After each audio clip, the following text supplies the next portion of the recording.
मैं उस डरावनी रात को कभी नहीं भूल सकता जिस रात मैंने अपना सबसे अच्छा दोस्त सूरज पाटिल को खो दिया था। सूरज और मैं बचपन से ही एक दूसरे के साथ थे। सूरज मेरा दोस्त कम और भाई ज्यादा था। 10वीं कक्षा के बाद हम दोनों ने लातूर के एक प्रतिष्ठित कॉलेज में प्रवेश लिया। हमारे लिए लातूर शहर अनजान था, पर कुछ ही दिनों में हम उस शहर का चप्पा चप्पा जान गए थे, क्योंकि सूरज और मैं पूरे दिन गाँव में बाइक से घुमा करते थे।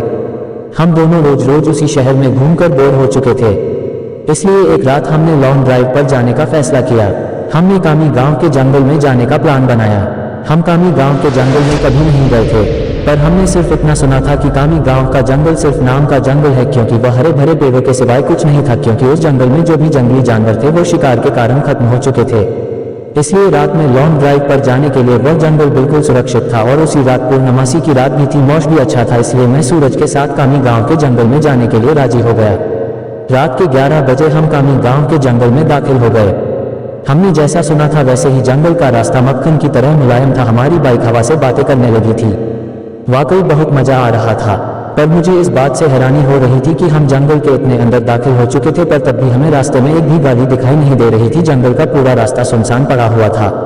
तभी रास्ते में हमें एक पुल दिखाई दिया। सूरज ने उस पुल के बीचों बीच बाइक रोक दी। वह अंग्रेजों के द्वारा नदी में बनाया गया 100-200 साल पुराना ब्रिज था। पुल के बगल में एक बड़ा सा बोर्ड लगा हुआ था और उस पर लिखा हुआ था एस्ट जो ब्रिज। हम दोनों पुल पर गए और खड़े हो गए। पुल के नीचे से नदी बह रही थी और कोमल हवाएं चल रही थी। नदी के बहती हुई पानी में चांद दिखाई दे रहा था। इतने में दूर जंगल से भेड़िए की रोने की आवाज आई और पुल के ऊपर से बहने वाली हवाएं अचानक रुक गई। नदी का पानी थमसा गया और चांद एक काले बादल के पीछे गायब हो गया। तभी हमारे सर के ऊपर से एक टिटही भयंकर आवाज में चीखती हुई मंडराने लगी। मालूम वो हमसे कह रही थी कि यहाँ से जल्दी से भाग जाओ। मैं सूरज, यहाँ कुछ अच्छा नहीं लग रहा है। टिटही का चीखना मतलब हमारे चारों तरफ खतरा मंडरा रहा है, हमें जल्दी यहाँ से निकल जाना चाहिए। सूरज, अरे भाई कुछ अशुभ नहीं होता, बस ये अंधविश्वास है, यहाँ खड़े रहो और चुपचाप नजारा देखो।